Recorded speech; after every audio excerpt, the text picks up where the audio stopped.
Quando o canal cair, vou poder assistir agora, quando o canal cair. Acho que sim. Já está ao vivo. Prontinho, pode ver? Boa noite a todos.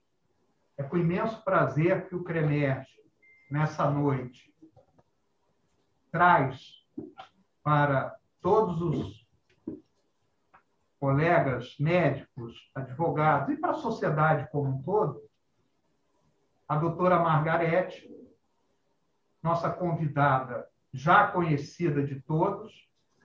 Eu vou me furtar a fazer a apresentação detalhada da doutora Margarete, porque senão eu teria que ficar aqui a noite toda, já que a conheço de longa data e o seu currículo realmente é muito extenso. Cumprimentar o doutor Marcos, presidente da OAB Barra, a doutora Sidneia, que é presidente da Comissão de Bioética e Biodireito, também da OAB Barra, e dizer que, pela qualidade da nossa convidada e pela relevância do tema, eu não tenho dúvidas de que nós teremos um evento de sucesso. A dificuldade da doutora Margarete em conciliar horário e estar aqui conosco hoje nos deixa muito gratificado e, por isso, a nossa reverência aqui à senhora. Eu vou passar a palavra ao doutor Marcos para as considerações dele. Obrigado. Boa noite a todos. Presidente Walter, vice-presidente doutor Marcelo, doutora Abílio, doutora Sidneia, doutora Margarete. Quero iniciar cumprimentando a todos, dizer que é uma parceria muito feliz essa da OAB Barra da Tijuca com o CREMERGE, através da Comissão de Bioética e Biodireito e do Grupo de Trabalho de Bioética do CREMERGE. Esse evento, tenho certeza que vai ser um evento de grande repercussão. O tema está em voga, né? A vacina, quando, como, por que vacinar. Eu quero parabenizar de antemão, ainda pela data de ontem, a todas as mulheres, e eu faço com as devidas vênias a doutora Margarete, na pessoa da doutora Margarete, que é a nossa palestrante. Eu tenho certeza que representa e dignifica o gênero feminino como poucas. Então, a OAB Barra fica muito feliz de poder participar, de ter essa parceria com o CREMERGE, que é um evento, como o presidente Walter falou, não é um evento para atender só os médicos, os advogados, mas é um evento para a sociedade. Afinal de contas, a medicina e o direito têm esse viés social. Nós atendemos diretamente a nossa sociedade, a sociedade como um todo, independente dos nossos clientes particulares, temos esse viés social. Então, um bom evento para todos nós. Obrigado por aqueles que estão nos assistindo, aquelas pessoas que fizeram a sua inscrição e que agora estão presentes na sala. Então, que tenho certeza que vai ser um grande evento. Presidente, obrigado, te devolvo a palavra. Vou passar a palavra ao conselheiro Antônio Abílio, que é o coordenador aqui no CREMERGE do grupo de trabalho sobre bioética. Eu queria, em primeiro lugar, desejar muito boa noite a todos vocês. Um grande prazer imenso para nós todos estarmos aqui e sediarmos esse evento. E esse evento é uma parceria do grupo de trabalho do CREMERGE com a Comissão de Bioética e Biodireito da OAB da Barra, uma parceria que já está de 2 anos e muito nos orgulha. Eu quero dizer que, ao longo dela, nós tivemos sempre eventos excelentes e moldados pelo que a bioética sempre nos mostra a fazer, como um campo de conhecimento que suscita discussão, suscita o contraste de ideias, grandes temas são apresentados, muitas vezes com fortes argumentos para uma direção e para outra, e os debates sempre foram feitos de uma maneira muito educada, algumas vezes, mas sempre mostrando os 2 ou mais lados de uma questão, como caracteriza a bioética. Mas essa noite é uma exceção, uma honrosa exceção. Uma exceção mais do que necessária, porque o tema de hoje é de extrema relevância. é uma questão de saúde pública. É um tema que, se abrirmos espaço para o contraditório, estaremos prestando um desserviço a todo mundo. O tema de vacinação é um tema que deveria ser algo inquestionável. Inquestionável. E por questões que são alheias à nossa vontade, ao nosso desejo, muitas vezes acabam nos atirando em lados opostos de questões e falhamos de ver o óbvio, que as vacinas são o maior avanço para aumento da expectativa de vida da humanidade desde que elas apareceram na vacina da varíola. Então, que não existe desserviço maior que alguém já fez à medicina do que aquele autor que fez aquele artigo na década de 80 correlacionando a vacina contra o sarampo com o risco de autismo. Esse artigo já foi desacreditado, já foi retirado de circulação, mas as ideias persistiram como um câncer, que às vezes se espalha e às vezes tende a reaparecer nos mais variados ambientes. E nisso, a melhor forma é lembrarmos o que Carl Sagan já falou no seu livro clássico, O Mundo Assombrado pelos Demônios.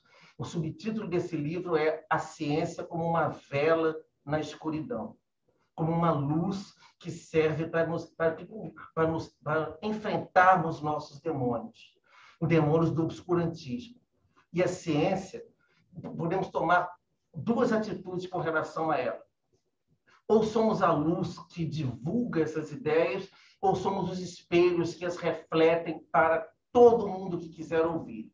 E, nesse momento, nós, o Conselho, nós somos o espelho dessa luz fantástica que está aqui conosco nessa live, que é a doutora Margarete Dalcon, que nos brinda com sua presença hoje. Eu queria passar a palavra para a doutora Sidneia Paponi, presidente da Comissão de Bioética e Biodireito da OAB da Barra, para fazer a devida apresentação da doutora Margarete. Obrigada, Bílio. Boa noite a todas e a todos. Obrigada aí a todos que estão participando. Quero cumprimentar a nossa mesa, apesar de virtual, né? É sempre um prazer estar nessa casa, mesmo dessa forma virtual. E, como já foi falado, né, a Comissão de Bioética e Biodireito da OAB da Barra tem essa parceria com o CREMERGE já há algum tempo, no intuito de uma educação continuada, né? A nossa intenção é juntar a bioética mesmo, a medicina e o direito, e com o objetivo dessa troca de conhecimento. E hoje nós temos a honra de receber a doutora Margarete Dalcon, que é médica pneumologista. Ela tem um vasto currículo, né? Dispensa apresentação, todos já conhecem, mas ela é docente, pesquisadora da Fiocruz. A doutora Margarete é uma das maiores autoridades que nós temos hoje sobre a Covid aqui, e que vem num esforço incansável desde o início da pandemia, na luta contra essa doença. E sempre levando informações e orientações confiáveis sobre a vacina para a população. Bem, mais uma vez, boa noite, doutora Margarete Dalcon. Obrigada por nos conceder esse seu tempo precioso, que eu sei bem o quanto demorei aí, né, para tê-la aqui conosco. E é uma honra muito grande. Então, hoje o nosso tema é a Covid-19, a vacina, por quê, quando, como. Com a palavra, senhora. Muito obrigada, Sidneia, pela gentil apresentação, generosa. Muito obrigada ao Conselho, nosso Conselho, por me convidar para essa conversa entre nossos colegas. Muito obrigada ao Dr. Walter, a quem eu conheço há muito tempo, né? Walter, tive a chance de trabalhar com ele quando muito jovem ainda, né? Confesso, né? Mas não posso dizer há quanto tempo, porque a gente é obrigado a confessar a idade, né, Sidneia? Mas o Walter se lembra que trabalhamos juntos na maternidade do Hospital Rafael de Paula Souza, onde eu, muito jovem ainda, aos 32 anos, fui diretora médica. Então, assim, é um prazer estar aqui e eu gostaria de que nós fizéssemos algumas considerações sobre o estado da arte, o que nós estamos vivendo com a Covid-19, o que é essa doença para a qual nós temos, sem dúvida, como especialistas e como qualquer médico ou investigador nesse momento, mais perguntas do que respostas, Sidneia. E qual é o estado da arte das vacinas, que é o momento mais agudo que nós estamos vivendo. Então, eu vou compartilhar aqui uma apresentação, já vou colocar aqui. Está direitinho aí? Está aparecendo? Ainda não. Não? Ai, meu Deus, então eu fiz alguma besteira, né?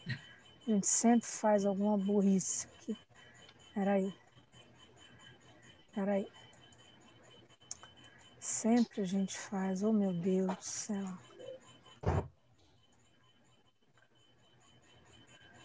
Aí. Ficou aberto aquela hora?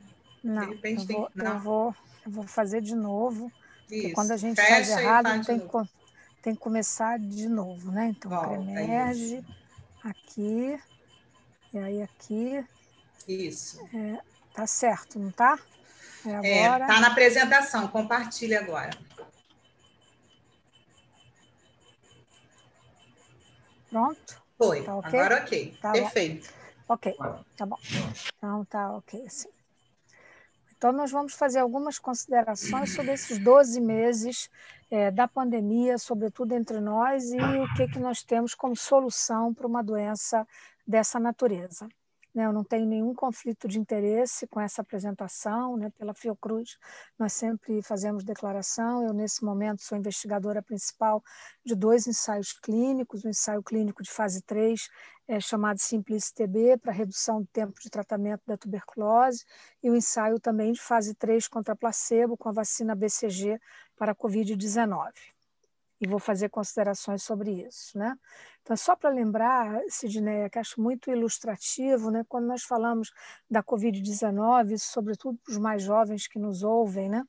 Lembrando que essa é uma página da revista Science de 1919, por conta da gripe espanhola de mais de 100 anos atrás. Naquele momento, já se sabia que medidas ditas não farmacológicas eram absolutamente fundamentais para o controle epidêmico. Então, se nós fôssemos voltar na história até a grande peste negra do século XIV, nós já veríamos, não na revista Science, porque não existia, mas em recomendações de bom senso de autoridades que tinham muito bom senso naquele momento e que já recomendavam evitar aglomerações, cobrir o rosto quando tossisse, etc. Né? Então, isso é só para lembrar.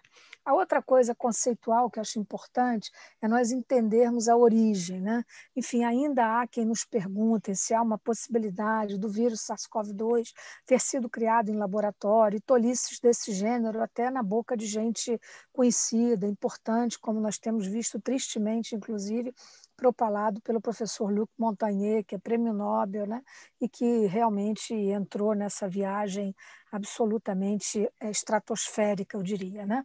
Então, o SARS-CoV-2 é um vírus originário dos morcegos. Essa é uma típica fotografia de um mercado chinês. Eu conheço bem esses mercados, Sidneia. Eu já tive muitas vezes na China, e a primeira vez que eu vi um mercado desse, eu fiquei muito impressionada. Embaixo dessas plataformas onde eles colocam os morcegos, isso é vendido a quilo, né? Eles comem, são animais exóticos. Embaixo são gaiolas de animais pequeninos, mamíferos, e um deles é o pangolim, que é parecido com o nosso tatu brasileiro, e que foi o mamífero que fez a transferência do mundo animal para a espécie humana. Então, essa é a origem do SARS-CoV-2. Se nós formos verificar o que nós temos publicado até hoje, eu diria, Walter, que nós temos uma tsunami, né? Uma tsunami da epidemia e uma tsunami de artigos científicos publicados. No PubMed, até o final de fevereiro desse ano, havia mais de 100 mil papers publicados com o nome Covid-19, aí incluído origem, patogênese, tratamentos e vacinas. É alucinante. Nós nunca pensamos que fôssemos, em um ano, ter aprendido tanto, ter estudado tanto e ter trabalhado tanto, né? Então, assim, isso é para nós entendermos o tamanho do desafio que está conosco. É uma doença nova? É, mas ela tem antecedentes. O que nós sabemos de outras síndromes respiratórias virais, e apenas citando as últimas 2 décadas, né? 3 dos 7 coronavírus são capazes de causar infecção respiratória grave e causaram grandes surtos de pneumonia nesse século já. detecta o SARS-CoV-1, né, que foi o causador da SARS, depois o MERS-CoV, que foi identificado em 2012, e finalmente o SARS-CoV-2. E qual é a diferença entre ele e os que o antecederam?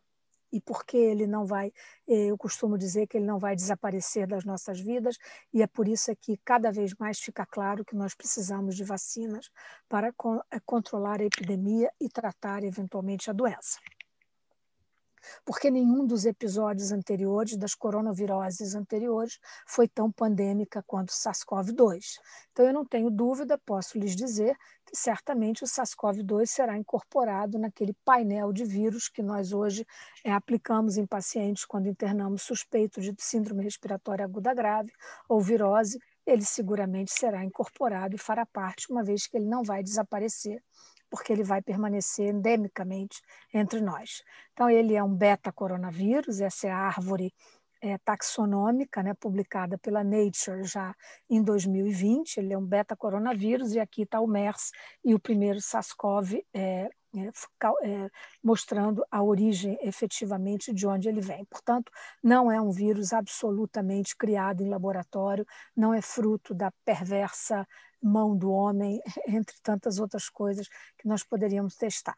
Esse é o primeiro trabalho publicado no Lancet ano passado, certamente muitos que aqui nos ouvem viram quando os chineses publicaram a origem do problema, o momento em que o primeiro caso foi detectado, em 31 de dezembro de 2019, esse dezembro ao qual, Walter, nós nos referimos como se fosse uma outra era, né? E algo que aconteceu há 13 meses atrás, e nós falamos como se estivéssemos falando do século passado, né? E a rapidez, que é o que chama a atenção, a rapidez com que, uma vez detectado o primeiro caso, 4 dias depois, o genoma do vírus estava completamente identificado na China, e a OMS foi comunicada, portanto, que se tratava de uma doença nova. A Covid-19 se caracteriza, né, tudo aquilo que dizia respeito aos primeiros trabalhos que falavam, inclusive, em fenótipos responsáveis por uma caracterização diferente da doença, isso tudo não resiste mais, de acordo com a velocidade da produção científica. O que define a doença é o que nós poderíamos chamar de uma enfermidade bifásica, caracterizada por uma fase inicial virêmica e por uma fase subsequente inflamatória. Nesse momento, foram nesses 2 momentos que muitos tratamentos, como nós vamos comentar a seguida, para chegar à única solução possível, que são as vacinas, foram testados com a definição do quadro clínico e mostrando, sobretudo, que a doença não se tratava de uma pneumonia atípica, como ela chegou até nós, vinda dos primeiros trabalhos e observações da China. É uma doença, portanto, sistêmica, capaz de comprometer qualquer órgão do corpo humano. Esse ainda é aquele primeiro trabalho do Lancet, mostrando, então, quando o doente internava, ao final da primeira semana dos 7 dias, quando a fase virêmica termina, ele entra naquela fase inflamatória, com a liberação imensa de citocinas tóxicas, né? Muitas vezes nós explicamos isso, o que é essa tempestade de citocinas tóxicas, agredindo o próprio organismo, e esse é um trabalho absolutamente seminal que eu recomendo àqueles que não o conhecem que leiam. Os primeiros trabalhos fizeram considerações terapêuticas, porque até então, embora fosse uma virose aguda, e aqui eu queria considerar sobre um novo, digamos assim, um novo conceito, né? A Covid-19 é uma virose aguda. E nós sempre soubemos que virose aguda não se trata com remédio, se trata com vacina. Viroses crônicas, como AIDS ou hepatite C, essa sim, essa nós tratamos com remédio. Nós sabemos que a AIDS tem 40 anos entre nós e até hoje não tem vacina para ela.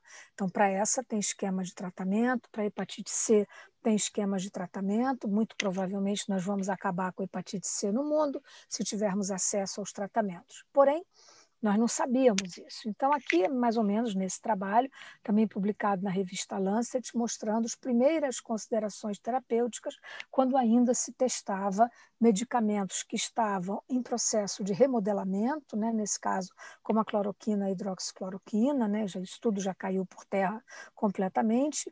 Os anti-inflamatórios do tipo biológico, como os inibidores de interleucina 6, alguns antivirais antigos, como lopinavir, ribavirina e favipiravir, e um antiviral novo, que é o Remdesivir, que foi testado em ensaio clínico e que nós vamos fazer um pouco mais de consideração sobre ele depois. Rapidamente depois, no meio do ano passado, a revista Nature, então, publica esse estudo que é extraordinário, mostrando e caracterizando a Covid-19 realmente como uma doença completamente sistêmica, capaz de comprometer todo o corpo humano e não apenas o pulmão. E comprometer como? Rapidamente, os patologistas, os virologistas dissecaram mais ainda e chegou-se à conclusão de que a Covid-19 é uma doença do endotélio, portanto, capaz de causar uma trombogênese muito importante, capaz de causar uma reação inflamatória em vasos pequenos em todos os aparelhos do corpo humano e, portanto, ela poderia ser chamada de uma endotelite de maneira geral. Esse também é um trabalho muito bonito, publicado no final de setembro do ano passado. Rapidamente, também ficou claro que entre as medidas caindo por terra, né, ao longo do tempo, muito rapidamente, a questão dos tratamentos medicamentosos, ficava cada vez mais claro que as medidas ditas não farmacológicas eram muito importantes na redução da transmissão.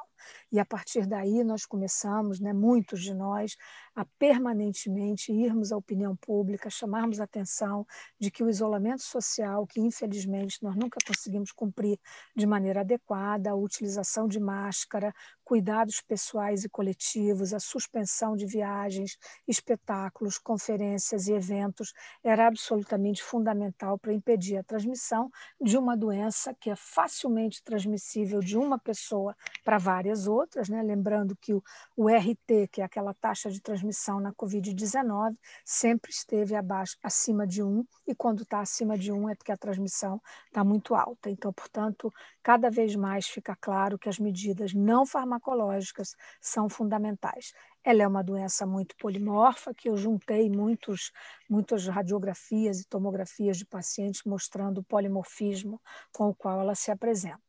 E o que nós tivemos, assim, fechando essa parte, entre o que eu chamaria de descobertas, redescobertas e decepções em 12 meses, né? Descobrimos que todos os medicamentos, né, isso que hoje até alguns colegas embarcam nessa digamos, quase que uma aventura, né? Falando em tratamento precoce, ou conceitos que absolutamente não fazem sentido, como a cloroquina, a hidroxicloroquina, a ivermectina, a nitazoxanida, todos esses foram medicamentos que fizeram parte, como fazem muitos outros, do processo de remodelamento farmacológico. Remodelamento farmacológico, gente, é algo que nós fazemos o tempo inteiro, há muito tempo, certamente outros fármacos estão em estudo de remodelamento, e esses especificamente mostraram em observações in vitro que em concentrações muito acima daquelas que são usadas na prática clínica poderiam eventualmente fazer uma redução da replicação viral. Então, a distância entre isso, observação in vitro, e aplicação na clínica, como nós sabemos, é muito grande. Então, antivirais conhecidos como lopinavir e ritonavir, o célebre estudo Solidariedade já mostrou que também não trouxeram nenhuma vantagem do ponto de vista terapêutico a esses doentes, e o Remdesivir, como o favipiravir, mas esse demonstrado e publicado em trabalho de boa qualidade, mostrou que ele teria uma atuação diminuindo o tempo de terapia intensiva dos pacientes. No entanto, hoje há uma recomendação, o estudo saiu agora também na revista Lancet a semana passada, mostrando que o Remdesivir só teria uma única recomendação, que seria para pacientes em terapia intensiva fora da ventilação mecânica, ou seja, com uso muito restrito. O que eu acho importante foi disso que eu estou chamando as nossas entre descobertas e decepções, é a utilização correta dos anticoagulantes, lembrando que é uma doença cuja patogênese é de causar trombose e uma incidência de embolia muito grande. Muitos pacientes que nós perdemos na fase inicial da epidemia não o foram por pneumonia, nem por insuficiência respiratória aguda, mas sim por fenômenos trombóticos, tromboembólicos, a utilização otimizada de antibiótico apenas quando o paciente tem alguma infecção secundária, a utilização otimizada igualmente dos corticoides, e aí o estudo mais seminal, digamos assim, é o estudo publicado pelos ingleses no meio do ano passado, com a utilização da dexametasona, e provando que esse seria o único fármaco capaz de realmente reduzir a mortalidade pela Covid-19. Outras questões que fizeram parte da nossa curva de aprendizado, Sidneia, são a ventilação não invasiva. Nós hoje intubamos muito menos pacientes, aquela recomendação de intubação precoce que era feita e que seguramente contribuiu para a mortalidade de muita gente, não foi só no Brasil, nós conversamos isso com colegas da Itália, da Espanha, do Equador, todo mundo passou pela mesma experiência muito difícil. Então, hoje nós estamos muito mais à vontade de utilizar a posição pronada, ventilação não invasiva com uso de máscaras, oxigênio por catéter de alto fluxo. A outra experiência interessante é a transferência de plasma de convalescentes, que ainda carece de uma validação por estudos bem controlados. A utilização de soro equino para transferência também de plasma é uma experiência brasileira, conduzida aqui pelo professor Gerson Lima, e também acaba de ser aprovada pela CONEP para utilização clínica em humanos. E o que nós aprendemos também é que a Covid-19 é uma doença capaz de deixar sequelas. Sequelas que nós não podemos afirmar se serão indeléveis ou se serão temporárias. Então, eu diria, em última análise, que a reabilitação pós-Covid hoje é quase uma especialidade médica, tendo em vista o número de pacientes que precisam de recuperação, quer respiratória, quer neurológica, quer vascular e até mental, eu poderia dizer, uma vez que muitos pacientes saem com muitos quadros de alteração comportamental. E, finalmente, chegamos àquilo que eu diria que seria a grande solução, portanto, para uma virose aguda, para a qual não se tem tratamento, não se tem profilaxia, a não ser as medidas ditas não farmacológicas. E aqui eu quero fazer uma consideração, doutor Marcos e Sidneia, quer dizer, desse feito, talvez da minha geração, talvez o mais extraordinário que eu tenha visto, que foi, em menos de um ano, o mundo produzir praticamente 200 grupos, quase 200 grupos no mundo estudando vacinas dessas mais diferentes plataformas, conforme se mostra nesse slide.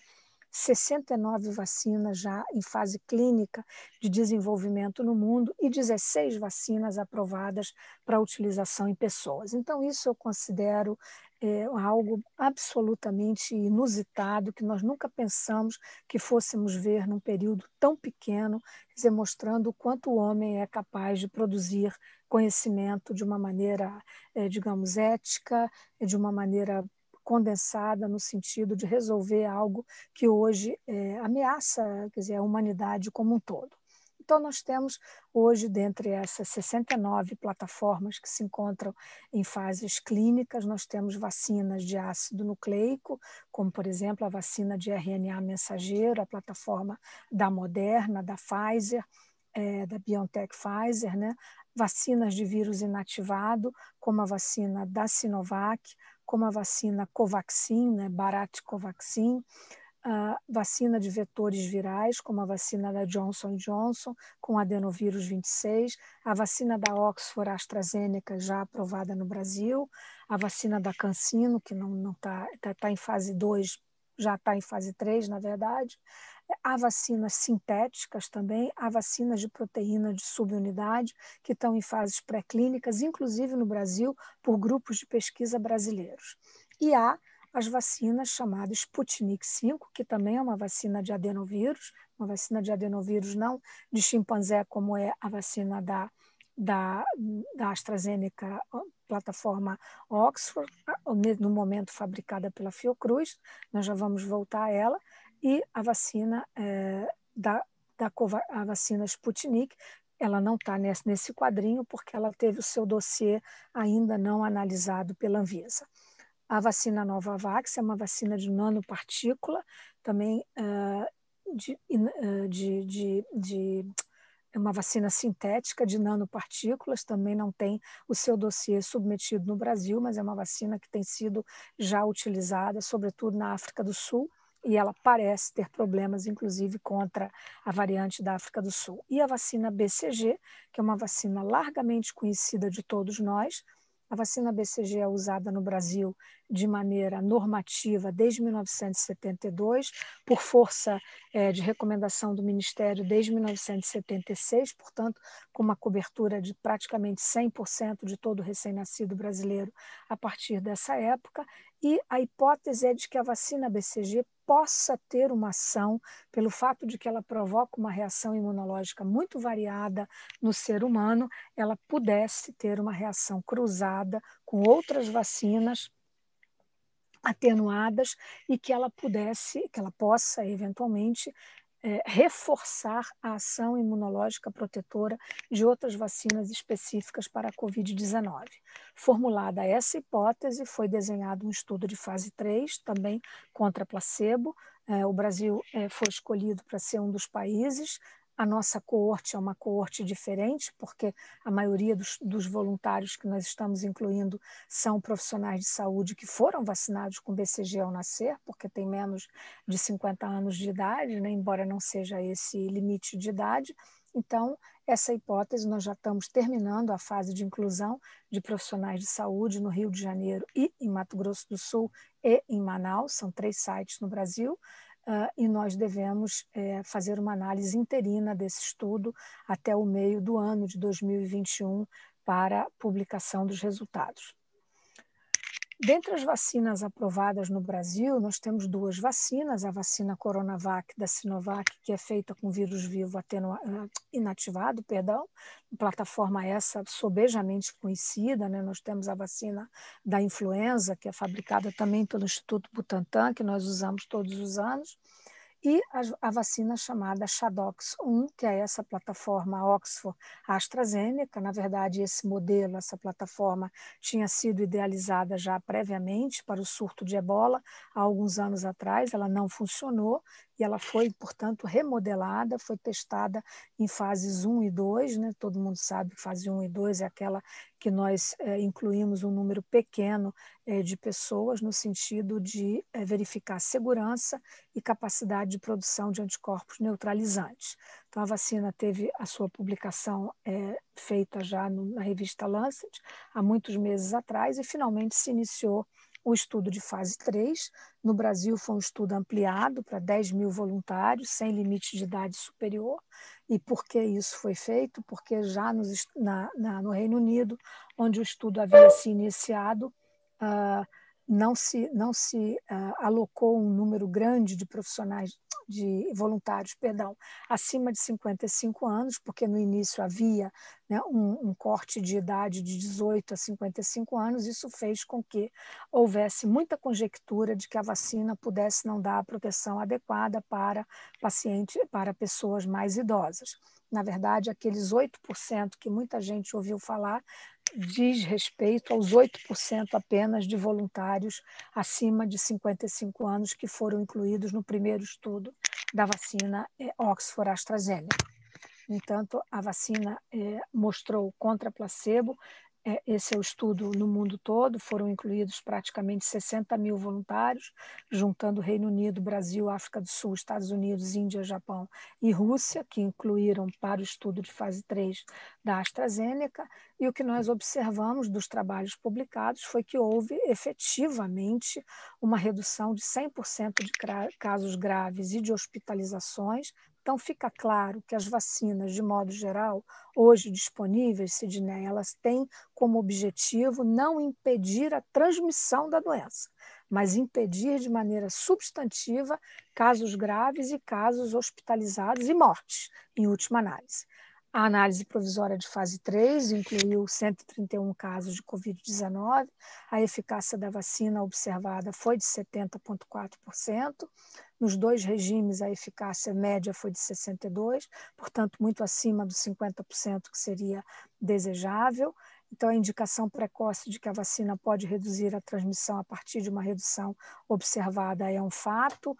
Existe um banco de dados de segurança de mais de 24 mil voluntários que têm sido permanentemente acompanhados desde abril do ano passado e, evidentemente, é necessária a fabricação em grande escala Isso está em andamento em 10 países, inclusive o Brasil, para garantir o chamado acesso global equitativo. Hoje, o que se coloca em relação às vacinas é a necessidade, a doença é muito dinâmica, e com 1 ano de existência, tudo isso aconteceu, e aí aconteceu o que é previsível em qualquer doença viral epidêmica, que chama-se mutações virais. Todos nós sabemos que vírus mutam o tempo todo. O SARS-CoV-2 não é especificamente um vírus altamente mutante, sobretudo quando nós comparamos com o vírus da influenza, né? Esse muta o tempo todo, mas a verdade é que já há pelo menos 4 linhagens virais circulando, inclusive no Brasil, e variantes, né? Linhagens são aquelas que nós definimos como muitas mutações havidas na estrutura viral, no genoma viral, e hoje nós temos no Brasil essas 4 linhagens aqui descritas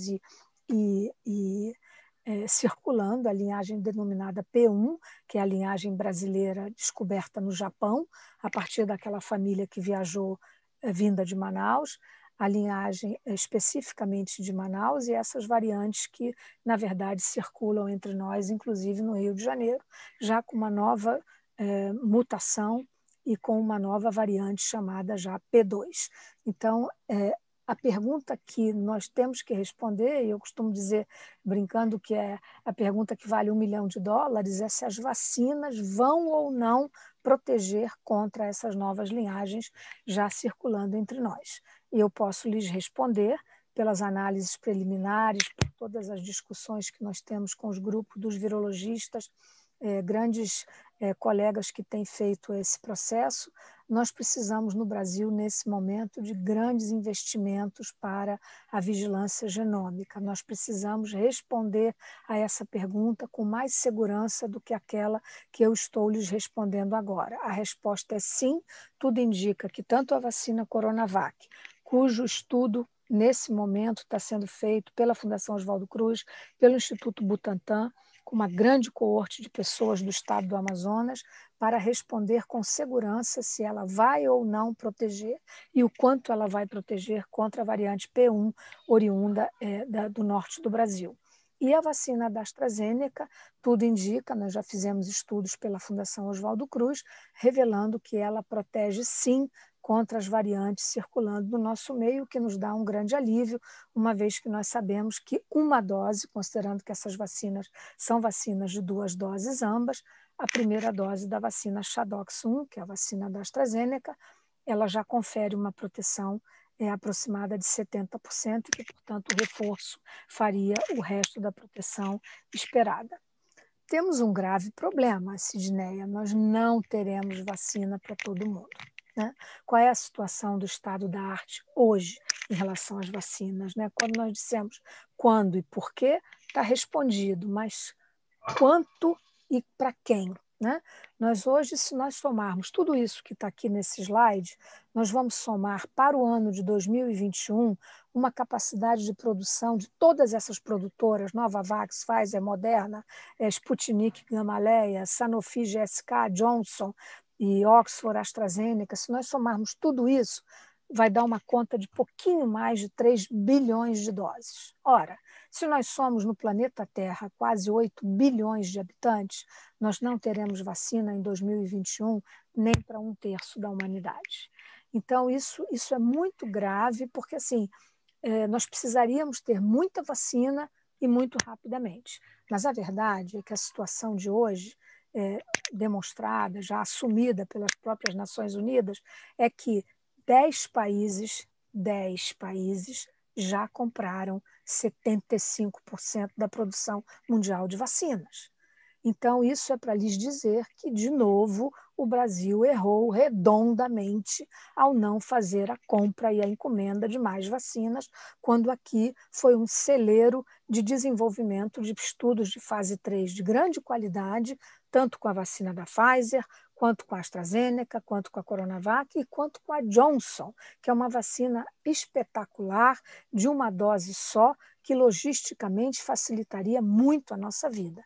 Então, nós hoje dependemos de uma produção local dos 2 institutos públicos, que é quem vai responder ao desafio brasileiro, que são o Instituto Butantan e a Fundação Oswaldo Cruz, mas carecemos de uma negociação adequada. Somos signatários do mecanismo COVAX, então esperamos hoje ansiosamente receber pelo menos parte dos 40 milhões de doses que seriam esperados no Brasil, coisa que eu não vejo a menor possibilidade de se dar em 2021.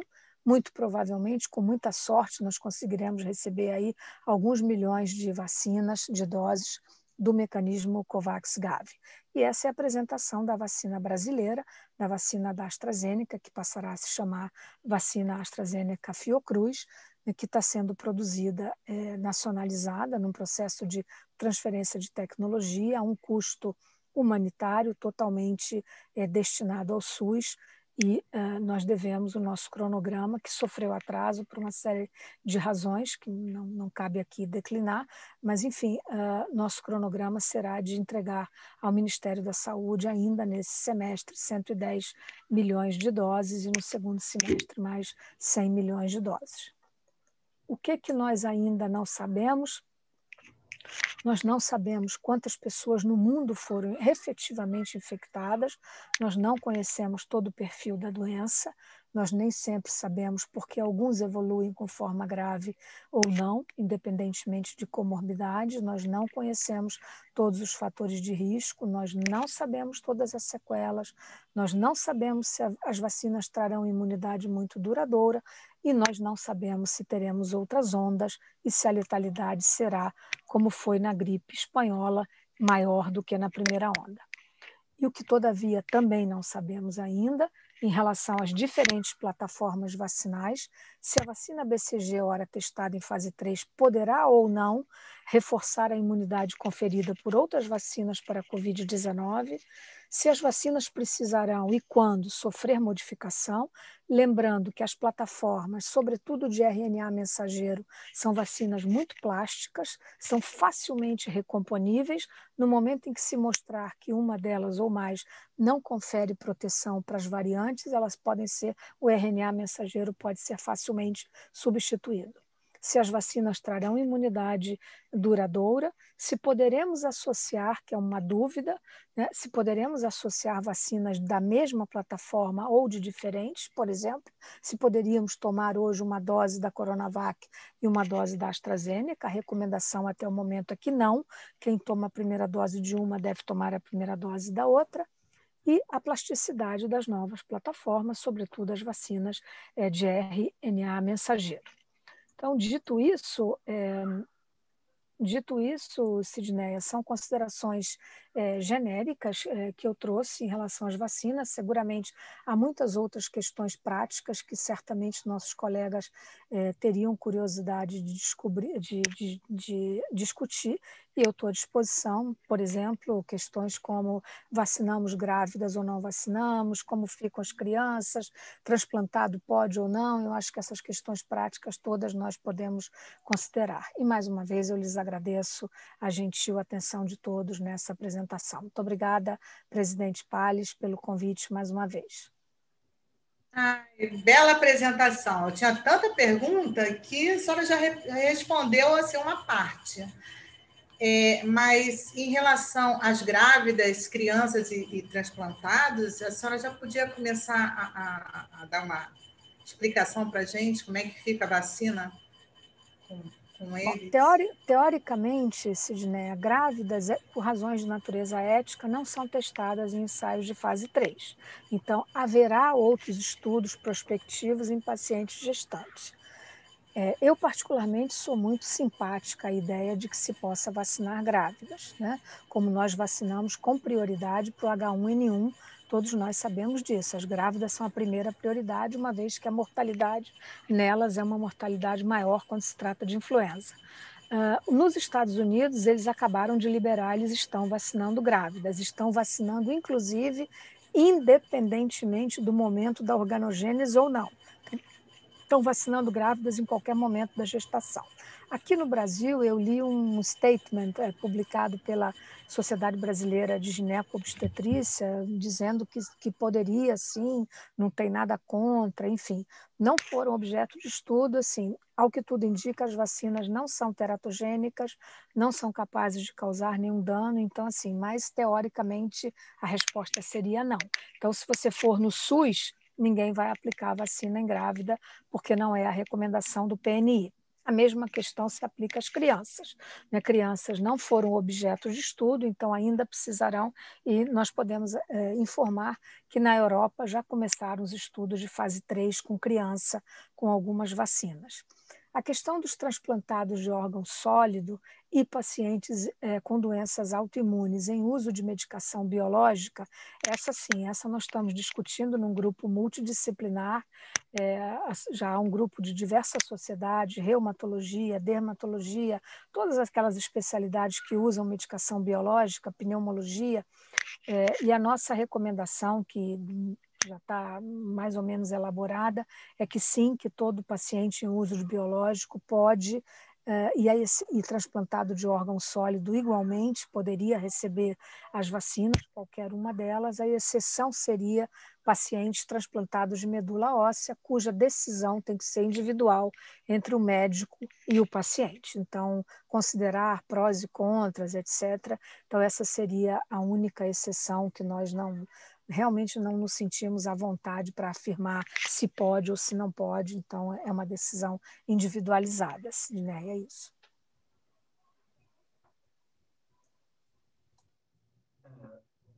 Margarete? Então, antes de eu passar para o doutor Abílio, nós podemos já considerar que estamos na segunda onda, né, doutora Margarete? Já estamos já diante, pensando né, na terceira, Sidney. De diversas cidades aí já com as UTIs lotadas, né, algumas já chegando a colapso. A quem a gente atribui essa situação? Bom, na verdade, a segunda onda, ela começou a se caracterizar no Brasil já tem mais tempo, né, Sidney? Nós tivemos uns meses de agosto e setembro, onde o descenso da curva, e depois, por força das aberturas, né, feriado, quando chegou dezembro, né, eu mesmo fiz esse alerta de que as compras e as festas de Natal provavelmente resultariam no mais triste janeiro de nossas vidas, e nós tivemos, infelizmente. As variantes começavam a se manifestar na região norte. Em janeiro foi detectada a variante P1, vinda do Amazonas, uma rápida disseminação pelo Brasil. O que nós sabemos é que as novas variantes já são responsáveis pela grande maioria dos casos, né? Já tem um mapa publicado pela Fiocruz mostrando que no Amazonas elas já são responsáveis por mais de 90%, e aqui na região sudeste por mais de 60%, 70% das formas. Então, assim, é uma situação muito preocupante. E com o aparecimento das novas variantes, que são sabidamente muito mais transmissíveis, Sidney, o que nós temos visto é uma mudança demográfica da doença. Nós hoje temos muito mais gente jovem adoecendo, né? Primeiro, porque os mais idosos ou não saíram de casa ou estão vacinados, a doença mudou de lugar, ela entrou nas nossas casas, porque os mais jovens vão para a rua e trazem doença para pessoas que nunca saíram de casa durante um ano. Eu vi vários idosos na fila de vacinação, nos locais onde eu pude visitar, que estavam saindo de casa pela primeira vez em um ano, apenas para tomar vacina, né? Com aquela esperança de que ser vacinado lhes daria, né, a proteção esperada.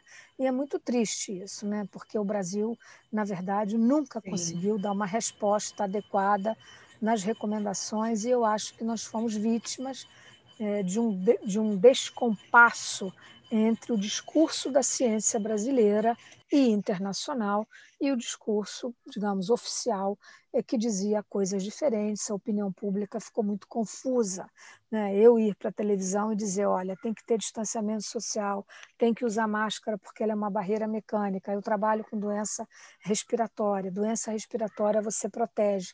E aí, agora que a gente está vendo os dados, Sidney, não sei se vocês viram, a incidência de viroses respiratórias outras, que não a Covid-19, a curva é descendente assim. Por quê? Porque todo mundo usou máscara. Então, isso prova de uma vez por todas que a utilização de uma barreira mecânica que protege a nós mesmos protege, sobretudo, os outros, né? As pessoas com quem nós convivemos, né? e que, então, assim, a responsabilidade ela é muito coletiva, mas eu acho que esse discurso muito paradoxal foi muito ruim, fez muito mal ao Brasil. Obrigada, doutora. Abílio?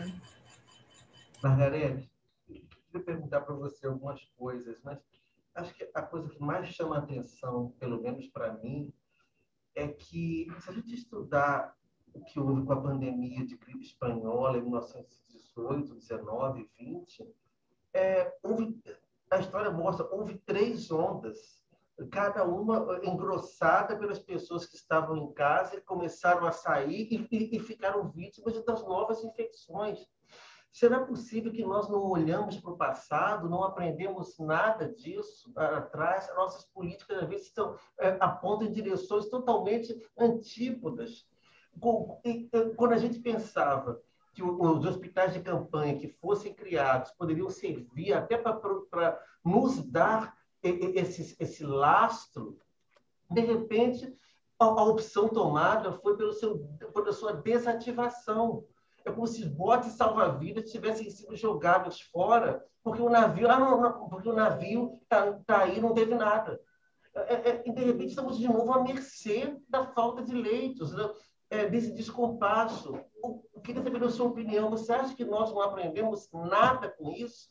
O que é a dificuldade que a gente tem de aprender com o passado? Olha, eu acho que sim, acho que você perguntou e respondeu, né, Abílio? Eu acho que se nós olharmos a história, né, para trás, né, é que nem fazer rastreio da Covid-19, Abílio. O meu modelo é um modelo que olha para trás e não para frente. Cada caso detectado tem que olhar para trás com quem aquela pessoa esteve nos últimos 7 dias. Esse é o modelo estocástico de investigação que os matemáticos explicam muito bem e que é o que funciona, a meu juízo, que é utilizado, por exemplo, na Coreia do Sul, que é o meu modelo, digamos assim, predileto, né? Na Coreia do Sul, o que ela fez para controlar a epidemia? Teve um discurso homogêneo entre autoridades e cientistas. A Coreia do Sul testou em massa todo mundo desde o início, estava ali do lado da China, foi o primeiro país comprometido, começou a fazer teste de todo mundo, testa até em sinal de trânsito, as pessoas, né? E deu máscara de boa qualidade para toda a população. Então, isso foi alguma coisa que está aí provando que resultou, né? Então, eu acho que esse descompasso e a falta de olhar para a história, como você disse, né? A segunda onda da gripe espanhola foi muito mais letal do que a primeira. Você sabe disso, muito mais. Por quê?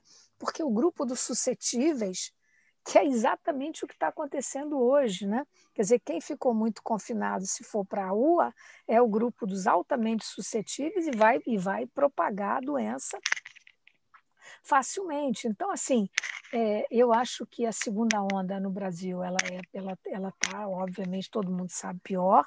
A questão dos hospitais de campanha, Bílio, eu acho que ela é tão lamentável e tão vergonhosa, sobretudo aqui no estado do Rio, né? Que nós até nos constrangemos de falar sobre isso, né? Não se esqueça de que o Rio de Janeiro tem a mais alta mortalidade pela Covid-19, né? Então, assim, é muito constrangedor para nós. E queria perguntar só mais uma coisa, antes de passar de novo para a Sidneia. Uma questão interessante. Na verdade, ligado mais à vacina. Na minha opinião, Margarete, eu acho que talvez, em algum momento, quando algumas opções foram tomadas por alguns governos desse país na divulgação dos resultados da Coronavac, em São Paulo, houve 2 divulgações. Uma divulgação inicial de um resultado parcial e uma outra depois com os resultados totais, com valor mais baixo. É claro que isso causou estranheza em muitas pessoas. E depois, quando se foi explicar que, na verdade, o que importa, em princípio, não era isso, e sim que o maior número de pessoas possível fosse vacinado, e com qualquer vacina que aparecesse, para parar a transmissão, de repente, esses 2 momentos de divulgação possam ter criado em algumas pessoas um medo infundado de que a vacina possa não funcionar. E eu gostaria que você comentasse um pouco para as pessoas que estão aqui nos assistindo o quanto esse tipo de atitude pode ter causado um desserviço na cabeça das pessoas. E aproveitar esse momento para você explicar novamente quão importante é que todos se vacinem. Olha só, Abílio, eu respondo de maneira, né, que foi o que nós aprendemos com os virologistas, com os nossos colegas epidemiologistas, né, que nós não somos, né? Enfim, nós não temos que nos preocupar, a opinião pública não tem que se preocupar com eficácia. Eficácia, quem tem que se preocupar é quem faz ensaio clínico, etc. Opinião pública tem que se preocupar com o mundo real. Quantos % de gente em cada 1.000 você vai conseguir vacinar e em quanto tempo?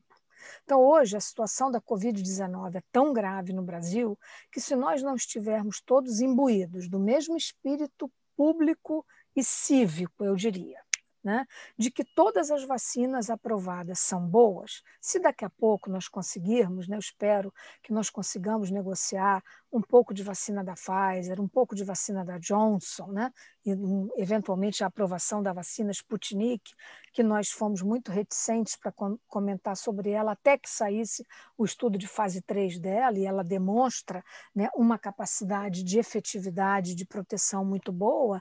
Então, todas as vacinas, até o momento, são boas no sentido de conferir uma proteção para casos graves e mortes pela Covid-19. É isso que nós temos que ter clareza nesse momento. Nós temos que parar de ficar grave e parar de morrer, né, em última análise, né? Haverá um momento em que as vacinas serão aprimoradas depois, com a epidemia controlada, em que elas vão atuar sobre a transmissão da doença. Então, isso chama-se efetividade. Quantas pessoas no universo X você vai conseguir vacinar? Se nós sabemos que a doença e a eventual emergência de variantes da mesma doença, do mesmo patógeno, estão ligadas à taxa de transmissão, Abílio, então a resposta é simples, não é? Quanto mais você tiver de vacinados, menos você favorece e propicia a transmissão e a emergência de variantes virais. Então, esse é o conceito que me parece fácil de passar, é o que eu tenho tentado fazer, explicando às pessoas. Quer dizer, quando eu digo eu, não sou só eu, né? Eu aprendi com os colegas dessas outras, então todos os virologistas têm dito a mesma coisa. Hoje mesmo eu tive uma discussão grande com a participação da professora Esther Sabino, de São Paulo, né, que foi uma das que decifrou o genoma dos primeiros casos no Brasil, né? Então, assim, isso é explicado de maneira muito pedagógica, os epidemiologistas explicam, né, mostrando. Então, assim, esqueçam perguntar eficácia de vacina. Eficácia é coisa para nós analisarmos nos modelos matemáticos, epidemiológicos, metodologia de pesquisa e ensaio clínico. No mundo real, nós temos que saber de efetividade, vacinar muita gente e em pouco tempo, porque se nós não conseguirmos vacinar, Abílio, 70% da população brasileira, em pelo menos um semestre, nós não vamos controlar a epidemia no Brasil. E o governo, doutora Margarete, ele vem ajudando no orçamento para a pesquisa? Existe investimento, né? Há um acordo da Fiocruz, houve a alocação de aproximadamente 2 bilhões para fabricação, para processo de transferência de tecnologia para a Fundação Oswaldo Cruz da vacina Oxford AstraZeneca. Né?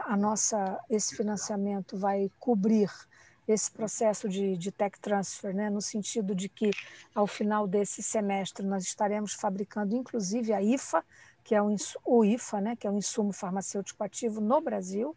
Então, portanto, a vacina será completamente brasileira até o final desse ano, Sidney. A mesma coisa se deu em São Paulo. Então, assim, o problema é que foi feito o investimento para essas duas plataformas, né?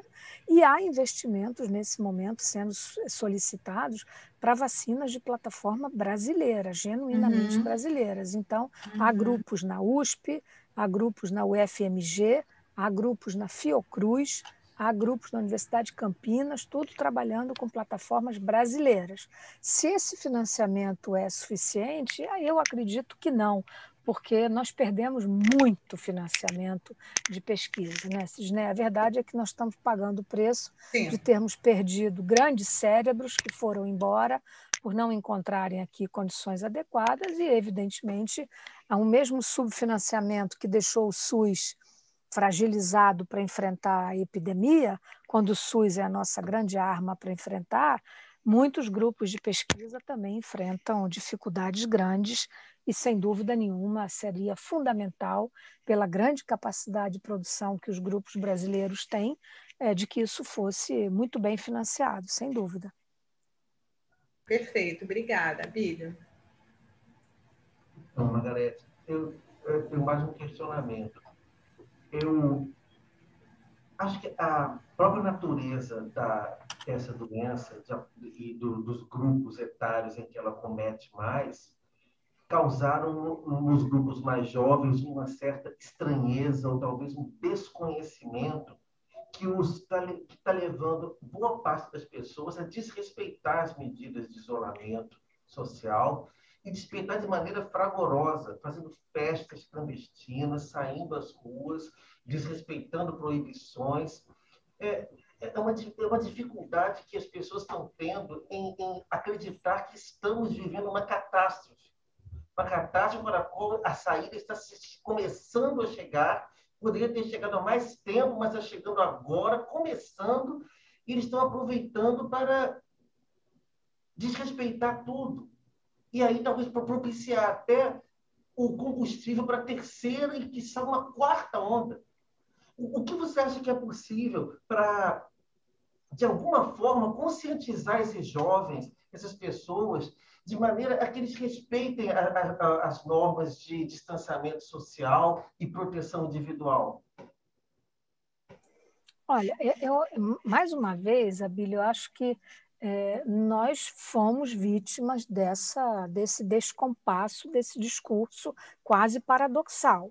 Então, eu vou para os órgãos públicos, imprensa, escrevo, né, e digo, olha, gente, está provado cientificamente, né, você viu aí a revista Science de 1919 mostrando isso. Né? Se nós formos mais para trás ainda, né, na grande peste negra do final do século XIV, nem precisa ler o Decameron do Boccaccio, mas está nos livros de história, provando como as autoridades de Milão, né, que foi tão atingida agora na epidemia da Covid-19, Abílio, como os dirigentes daquela época, né, os duques de Visconti que dirigiam a Lombardia naquela época, foram inteligentes. Quando eles viram que a epidemia ia chegar, o que eles fizeram? Chamaram o povo, chamaram os aristocratas e fizeram um literal cinturão na cidade. E Milão nunca foi atingido pela grande peste negra. Então havia um discurso homogêneo, harmônico entre autoridades e a população. Não havia esse conflito semeando, digamos assim, a cisânia entre quem diz uma coisa e quem diz outra. Isso, considerando, se soma ao cansaço de todo mundo de um ano, né, de um semi-confinamento, né, e resulta hoje numa situação muito grave, Abílio, que é a doença ter rejuvenescido. Aliás, eu disse isso numa entrevista 6 meses atrás, quem se lembra, né? Foi título de uma matéria, entrevista que eu dei no Globo, e eu disse, a doença vai se rejuvenescer no Brasil. Tem zero mérito nisso que eu falei, não era uma premonição. É porque eu conheço a demografia do Brasil. A nossa população não é uma população de velhos como é a Itália ou a Espanha, é uma população, né, ela não é uma pirâmide, ela é um barril, né, onde a grande maioria se encontra em fases mais jovens de vida. Então, é natural que nós hoje tenhamos um padrão muito triste de muito jovem internado. E quem são esses jovens? Foram os que foram para a rua de maneira imprudente, que fizeram carnaval. Né? Houve quem nos tivesse nos chamado de como se fôssemos, digamos, pitonisas do apocalipse, entendeu? E eu disse, nós vamos ter agora, se tivermos o janeiro mais triste, vamos ter o março mais triste de nossas vidas. E está aí, estamos tendo. Possivelmente teremos abril. Né? Por quê? Porque não temos vacina para acelerar o nosso processo de vacinação.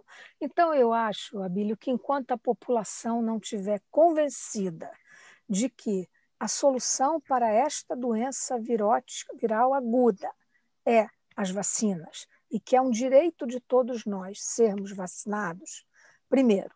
Segundo, que para controlar é preciso que comportamentos pessoais e coletivos têm que ser mantidos. E terceiro, nossas autoridades não usarem a fiscalização de maneira adequada. Não é possível que tenha havido esse número de festas como teve no Carnaval e que a fiscalização tenha sido tão pusilânime.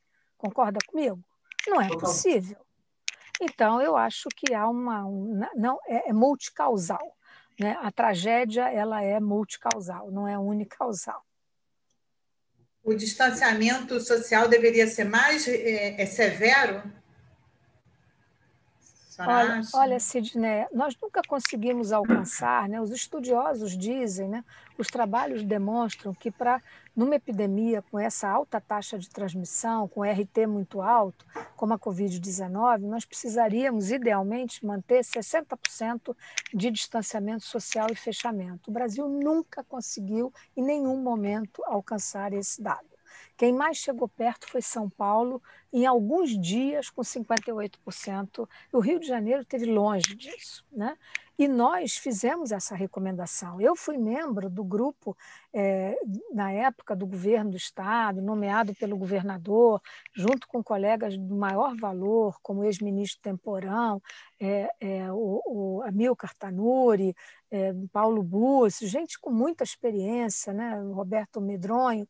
Nós fizemos um documento e encaminhamos, na época, através do secretário de então, que era o doutor Edmar, e esse documento foi ignorado pelo governador. Nós nunca fomos recebidos pelo governador do Estado, ao contrário de São Paulo, porque, mal ou bem, o governador de São Paulo se reúne junto com os médicos, junto com as instituições, e no Rio de Janeiro isso nunca aconteceu, infelizmente. E aí, quando houve aquela situação com o doutor Edmar, nós mesmos pedimos a dissolução desse grupo, porque não tinha sentido, mas nós temos um documento elaborado, formalmente encaminhado ao governador, recomendando, naquele momento, quando o pico epidêmico estava chegando, Sidneia, um lockdown duro. Isso nunca foi feito. Nunca foi feito. Nunca foi feito, exatamente. Preocupante, né? Abílio? O lockdown já praticava, que só existe no Brasil, né? Desse jeito. Na verdade, como você bem falou, Margarete, nós estamos vivendo uns reflexos de todo esse descaso que foi feito. E ainda está sendo, infelizmente. E, honestamente, eu queria que a luz que você representa aqui agora fosse muito transmitida para todos, porque é exatamente disso que a gente precisa. A gente não pode ficar com o obscurantismo aqui sendo disseminado. Quanto mais o que você tem a dizer que seja dito e refletido e reverberado, maior a chance que a gente tem de sair dessa catástrofe com o mínimo possível de fatalidades. Tá? E eu acho que, por enquanto, eu não tenho mais nenhuma pergunta. Não esqueça de saber se você, o doutor Silvio Provenzano, tem uma pergunta a lhe fazer. Na verdade, parabenizar a Margarete pela apresentação que não surpreende ninguém, quem a conhece. Falar que eu tive a oportunidade de dar algumas entrevistas, inclusive perguntando qual a melhor vacina, a resposta padrão, a que você pudesse vacinar, e o quanto antes. Um outro ponto que não se comentou aqui, mas que para mim foi absolutamente essencial para o número de casos visualizados, são chamados, e a gente fez parte do comitê científico da prefeitura do passado. Eu não estou ouvindo. Não estou ouvindo. Um outro ponto, desculpa. Então, Margarete, só voltando, parabenizar você por uma apresentação que não me surpreendeu, já te conheço há muitos anos. Dizer, eu fiz parte do comitê científico da prefeitura antiga, não da atual, e eu me recordo que muitas vezes nós falávamos que um ponto nevrálgico na transmissibilidade seria um chamado transporte coletivo. E o transporte público no nosso estado, aqui na nossa cidade, BRTs, diminuíram o número de veículos, o que, obviamente, permitiu que cada veículo tivesse um maior número de pessoas, todas juntas e misturadas. Questão do metrô, questão dos trens. As pessoas precisam se locomover para ir ao trabalho, porque não morre de Covid, morre de fome, muitos estão morrendo. é outra realidade que a gente não pode deixar de contemplar, e nós temos esse dever enquanto médicos. O efeito terapêutico, se exagerado, se torna um efeito adverso grave. A gente tem que ponderar em relação a tudo. Então, é muito importante que o Estado tivesse assumido a sua responsabilidade para minorar as dificuldades no transporte público, o que ele não fez. Os hospitais de campanha, pelo menos o do Maracanã e de São Gonçalo, foi um verdadeiro engodo, uma forma de se gastar um dinheiro muito mal gasto. Pessoal médico, pessoal de enfermagem, pessoal de fisioterapia, que trabalharam não receberam. As condições de trabalho absolutamente inadequadas, sem os equipamentos necessários para tratar de uma doença, você como pneumologista sabe também, o quão grave é a insuficiência respiratória, que tem que ter os recursos necessários para pronar, tem que ter os recursos necessários para alto fluxo de oxigênio, e até medicamento para sedar o paciente faltou nesses lugares, e isso explica, talvez, a taxa de mortalidade que tanto te envergonha a mim, a todos nós, aqui no nosso Estado. Então, eu entendo que a gente tem que fazer um movimento conjunto, e o Conselho, eu falo por mim, enquanto membro desse Conselho, mas conhecendo o Walter, falo também por ele, como presidente, nós endossamos o apoio à vacinação. Em momento algum, esse Conselho vai se opor ou vai fazer qualquer comentário contrário a ela. Eu passo a palavra agora ao Walter, para ele ter o direito à réplica ou tréplica, se for o caso. Obrigado, Margarete, por tudo. Foi ótima a tua apresentação.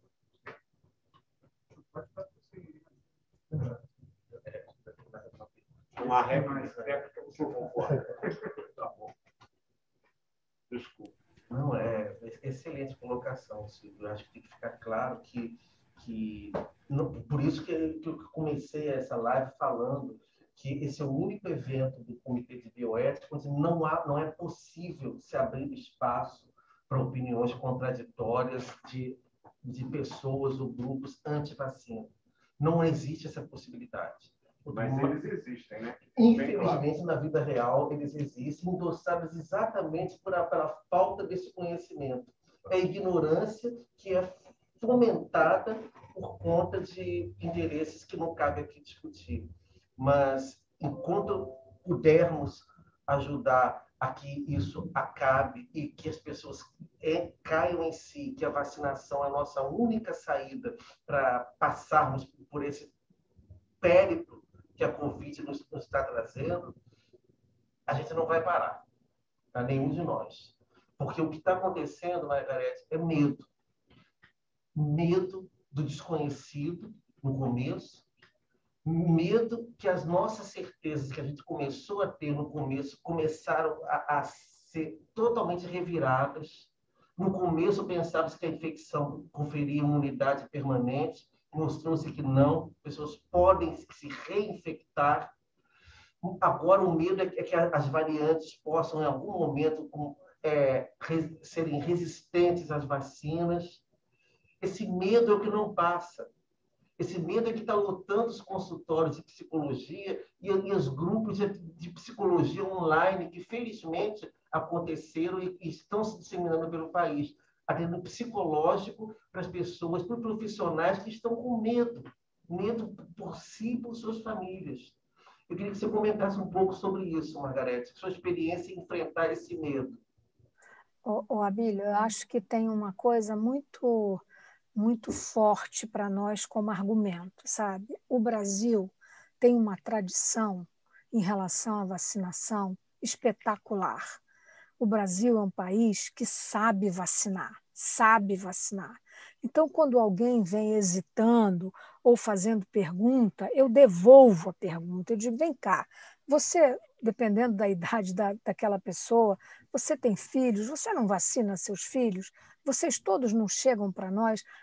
Abílio, é comovente no meu ambulatório, na Fiocruz, que atendemos pessoas de super baixa renda, né?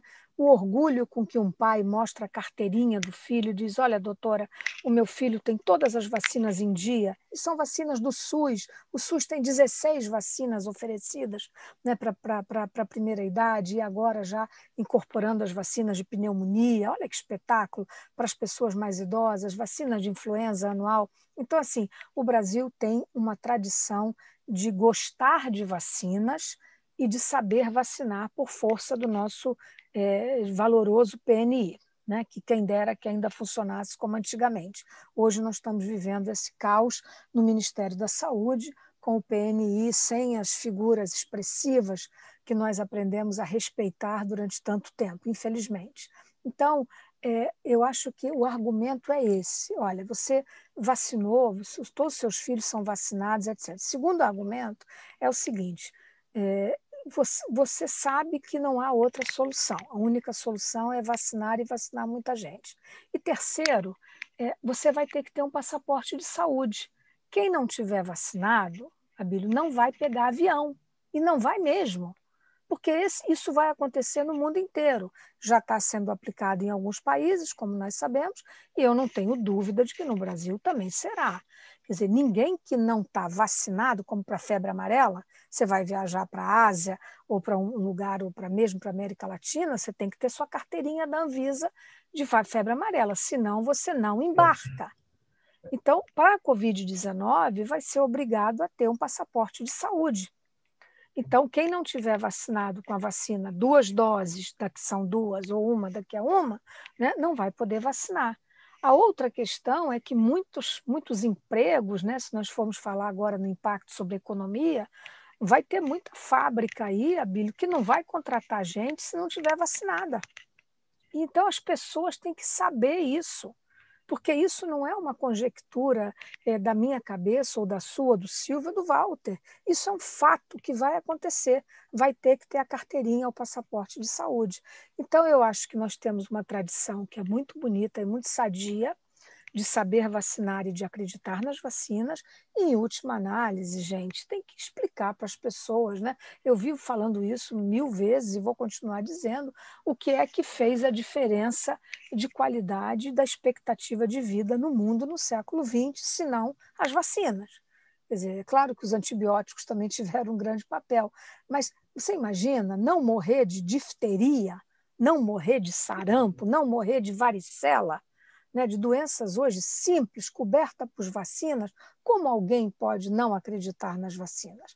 Então, assim, eu uso argumentos muito fortes, confesso que assim, já estou um pouco impaciente, mas, enfim, mas eu acho que é nosso papel de médico, sabe? Eu acho que a gente não pode renunciar ao papel de chamamento cívico nesse momento, porque, volto a dizer, nós precisamos vacinar no mínimo 70% dos brasileiros nesse semestre. Doutor Marcos. Desculpa. Só um segundo. Já que você falou em cívico, eu queria que você falasse algumas últimas palavras sobre como algumas pessoas fazem esse desserviço cívico ao furar a fila das vacinas. Como tivemos vários exemplos infelizes nesse país afora.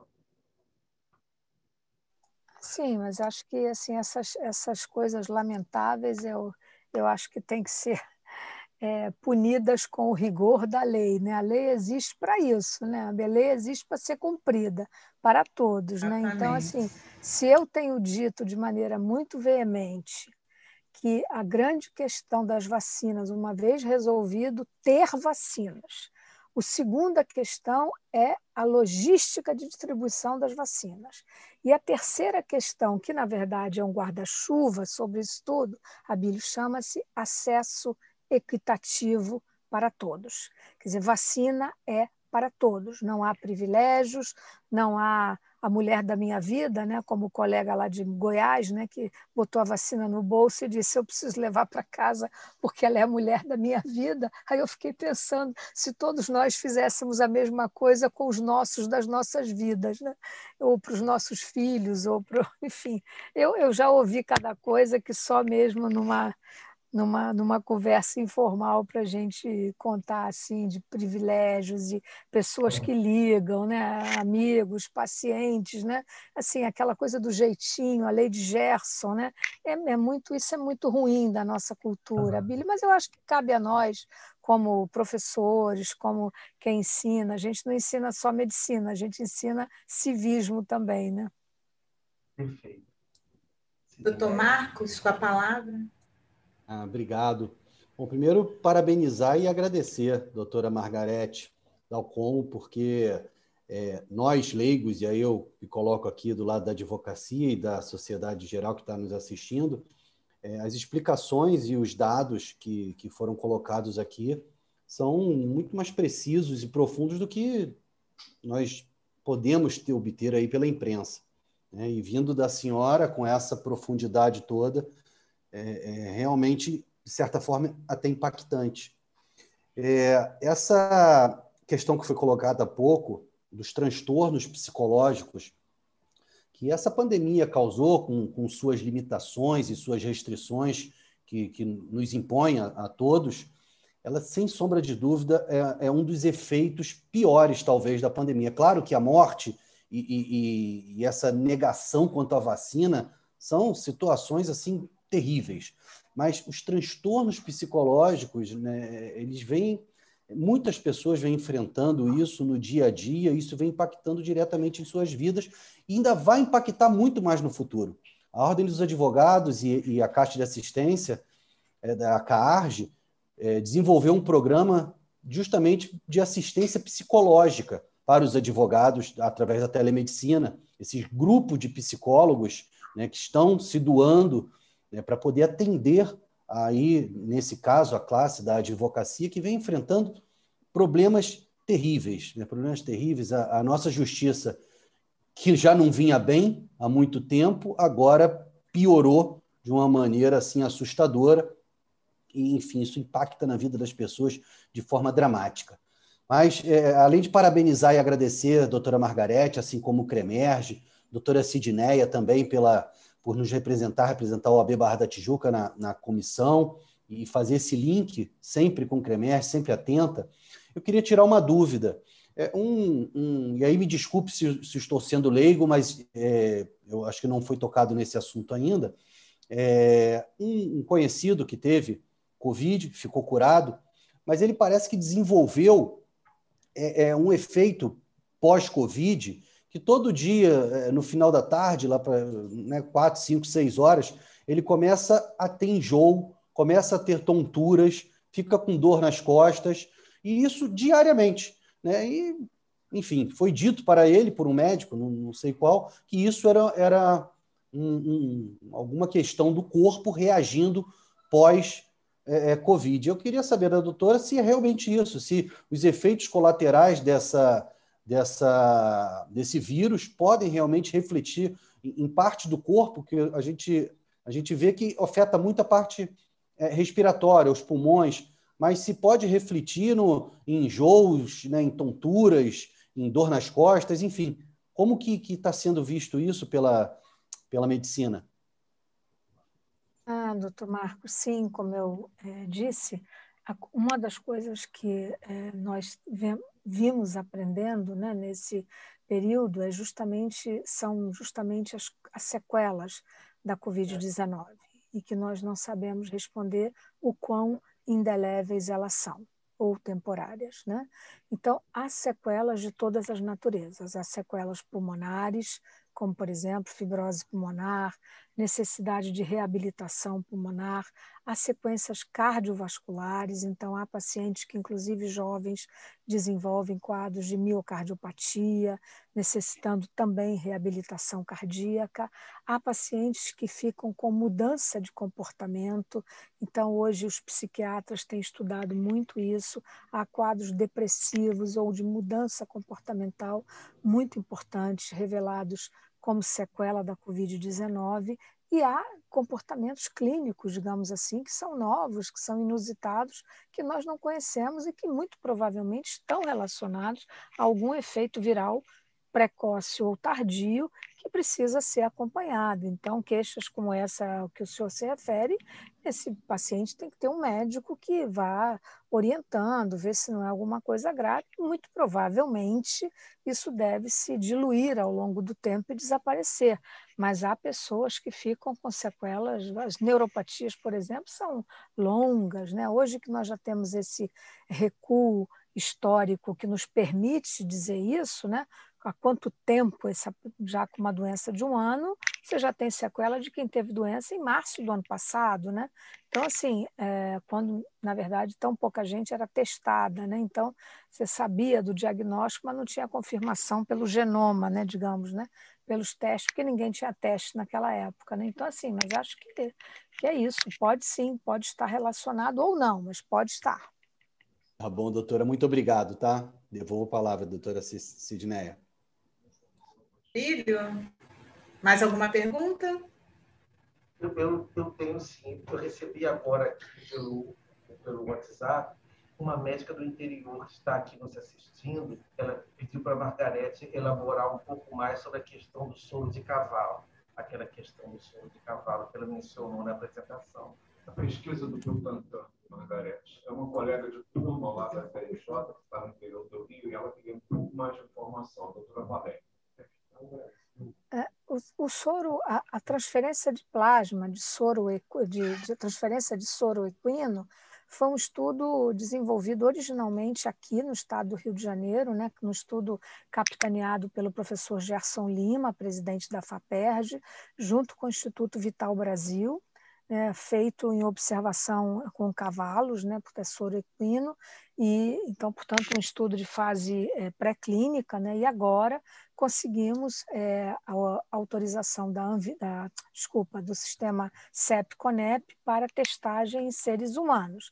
A lógica, o racional é a transferência realmente de imunidade através de um soro heterólogo, digamos assim, é isso, né? Então, é mais ou menos como a transferência de plasma de convalescentes para pacientes graves com Covid-19. Então, a experiência do Brasil não é uma grande experiência, mas ela foi muito interessante, né? Foram estudos rapidamente aprovados pela CONEP, mas quem vai dar uma resposta boa sobre a questão de soro de convalescentes são os americanos, porque eles usaram em milhares de pessoas na época do pico epidêmico de Nova York. Mas o soro equino é esse, o racional é esse, é provocar uma reação imunológica através da transferência de soro equino para humanos. Aí a gente vai ter que ver os resultados dos estudos de fase clínica que agora se iniciam. Abílio? Mais perguntas? Sim, só mais aproveitando os últimos minutos. O último comentário com relação ao medo. É o medo que é o que nos aflige. Medo das covas, das imagens de covas coletivas na televisão.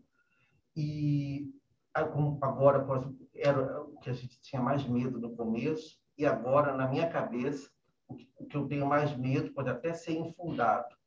É uma mutação nova desse vírus que mude o perfil epidemiológico dele, e em vez dele ser mais nocivo nas pessoas de mais idade, começar a ser mais virulento e patogênico em crianças e bebês. A humanidade não ia aguentar isso. Mudando a epidemiologia do mais idoso para os mais novos, pessoas, não sei nem o que dizer com isso. É um tipo de coisa que me assombra, posso dizer, sem papas na língua. Queria que a Margarete elaborasse um pouco sobre essa questão das mutações, o poder que eles têm de talvez mudar a epidemiologia deles. Espero que eu esteja errado e que seja só uma elucubração estúpida da minha cabeça. Olha, a gente nós não saberíamos responder, né? Se as novas variantes elas vão ficar ou não. Nós esperamos que não e que as vacinas realmente cubram de proteção, né? O que nós sabemos até o momento é que elas são sabidamente mais transmissíveis, não necessariamente mais patogênicas. Então, se elas estão contribuindo para um aumento de mortalidade, é pela pressão sobre o sistema de saúde sem condição de dar resposta, mas não é por uma questão de patogenicidade. Agora, elas podem ter outras variantes que sejam mais patogênicas, a verdade é essa, né? Nós sabemos que isso pode acontecer, né? E, sobretudo, em determinadas situações quanto ao hospedeiro, né, Abílio? Porque, assim, uma coisa é você ter uma doença só mais transmissível, parece até que isso não é grave, é muito grave. Porque se ela é mais transmissível, ela vai se assestar sobre alguém que tem uma situação clínica de maior fragilidade, um diabético descompensado, um cardiopata, um idoso que eventualmente não tenha sido vacinado, né? E lembrando que as vacinas não dão proteção de 100%. Então, haverá, né, nós já estamos começando a observar gente que tomou uma dose da vacina e que ficou doente, né? A transmissão está tão alta no nosso meio que nós já estamos vendo o caso de gente que tomou uma dose e que ficou doente. A verdade é que pode ocorrer, nós sabemos disso, não tem tem nada de novo nisso, está ligado às vacinas, à epidemiologia e ao patógeno, então nós sabemos.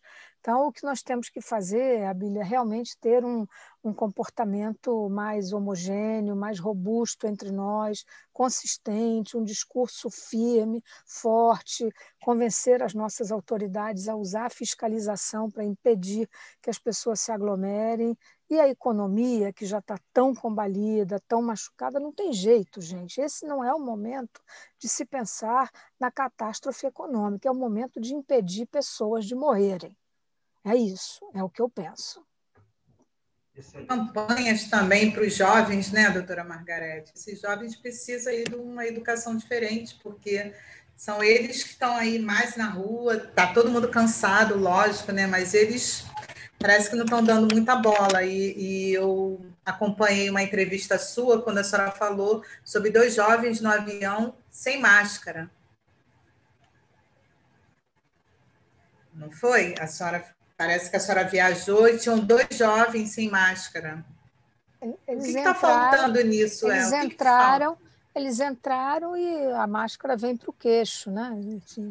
E aí você diz, ó, só tem um detalhe, né? Se não puser a máscara no lugar, o avião não decola, né? E não decola mesmo, né?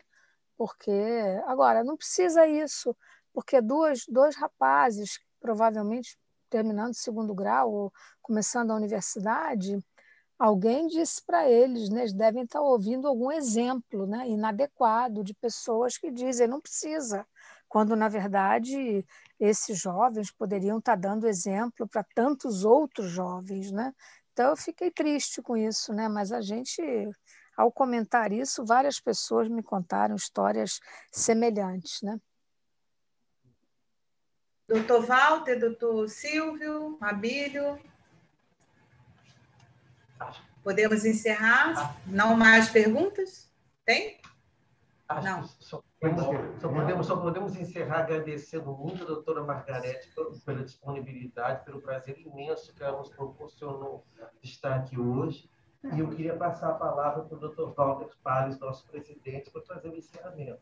Antes do doutor Walter, dá licença, eu gostaria que... Sobre dá licença, doutor Walter? Claro. Eu gostaria de pedir, antes de finalizar, de pedir para a doutora Margarete deixar uma mensagem, né, para todos que estão assistindo, uma mensagem final. Olha, eu gostaria, né, eu estou vendo que tem 200 e tantos colegas nos assistindo, né, que a mensagem que eu quero deixar, né, eu não estou ensinando nada para ninguém, né, é uma mensagem de consciência cívica, né? Eu acho que nós temos um dever do qual nós não podemos abrir mão, como médicos, né? Da mesma maneira como nós internamos pacientes, tratamos, fazemos diagnóstico, orientamos, nós não podemos nos furtar a um dever de cidadão de alertar as pessoas que não gastem sua energia tomando remédio que não serve para nada, né, que não vai curar ninguém, que não vai impedir ninguém de ficar grave, e que ouçam o que nós estamos dizendo, não porque nós sejamos donos da verdade, coisa que nós não somos, mas porque nós estamos estudando e porque a única solução para todos é que todos tenham a consciência de reivindicar para si, para suas famílias e para os seus pacientes que todos se vacinem e vacinem o mais rápido possível, porque não há outra solução para conter a epidemia da Covid-19. Então, se todos nós estivermos muito unidos nesse discurso, nessa consciência e, sobretudo, nessa reivindicação, Sidneia, como um direito equitativo para todos, eu acho que nós podemos ter uma força de pressão maior, inclusive. Muito obrigada mais uma vez.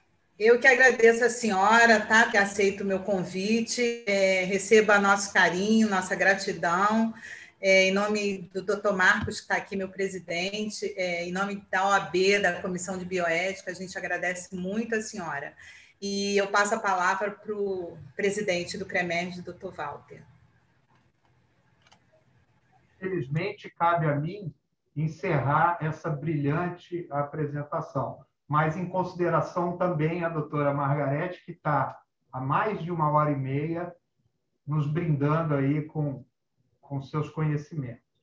Eu quero iniciar agradecendo a doutora Sidneia pela oportunidade e pela iniciativa do convite, ao doutor Marcos, mas particularmente à doutora Margarete, pela clareza, pela forma como transformou fatos que são inquestionáveis de forma à compreensão de todos.